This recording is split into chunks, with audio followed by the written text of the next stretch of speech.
38 সূরা সওয়াদ আয়াত 1 সদ ওয়াল কুরআনি যিযিকর অনুবাদ সওয়াদ উপদেশপূর্ণ কুরআনের শপথ তাফসীর 1 নম্বর ফুটনোটের বিবরণ ইবনে আব্বাস রাদিয়াল্লাহু আনহুমা বলেন এই সূরা প্রাথমিক আয়াতগুলো কাফির মুশরিক ও তাদের সেই মজলিসের ব্যাপারে নাজিল হয়েছে অর্থাৎ আবু তালিব ও আবু জাহেল সহ কোরাইশ কাফেরদের অন্যান্য নেতৃবর্গের প্রস্তাব সম্পর্কিত ঘটনা যখন তারা রাসূলুল্লাহ সাল্লাল্লাহু আলাইহি ওয়াসাল্লামের সাথে বিবাদে লিপ্ত হয়েছিল মুস্তাদরাকে হাকিম 2/332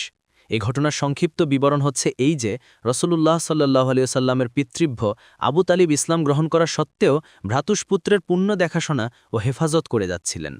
তিনি যখন রোগাক্রান্ত হয়ে পড়লেন তখন কোরাইশ সর্দাররা এক পরামর্শ সভায় মিলিত হল এতে আবু জাহাল আস ইবনে ওয়ায়েল আসওয়াদ ইবনে মুত্তালিব আসওয়াদ ইবনে আবদে ইয়াগুস ও অন্যান্য সর্দার যোগদান করে তারা পরামর্শ করল যে আবু তালিব রোগাক্রান্ত যদি তিনি মারা যান এবং তার অবর্তমানে আমরা মোহাম্মদের বিরুদ্ধে কোনো কঠোর ব্যবস্থা গ্রহণ করি তবে আরবের লোকেরা আমাদেরকে দোষারোপ করার সুযোগ পাবে বলবে আবু তালিবের জীবদ্দশায় তো তারা মোহাম্মদের কেশাগ্র স্পর্শ করতে পারল না এখন তার মৃত্যুর পর তাকে উৎপীড়নের লক্ষ্যবস্তুতে পরিণত করেছে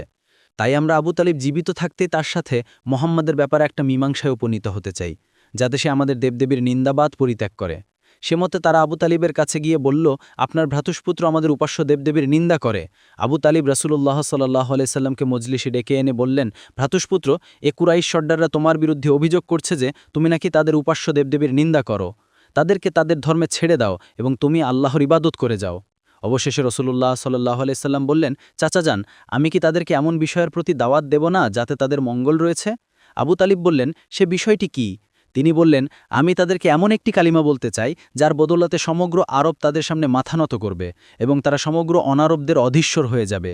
এ কথা শুনে আবু জাহাল বলে উঠল বলো সে কলেমা কি রাসূল সাল্লাল্লাহু আলাইহি সাল্লাম বললেন লা ইলাহা ইল্লাল্লাহ এ কথা শুনে সবাই পরিধেয় বস্ত্র ঝেড়ে উঠে দাঁড়াল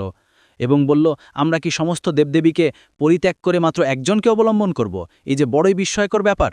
এই ঘটনার প্রেক্ষাপটে সূরা সোয়াদের আলোচ্য আয়াতগুলো নাজিল হয় দেখুন তিরমিজি 3232 আর তাফসিদুস সহিহ 8/217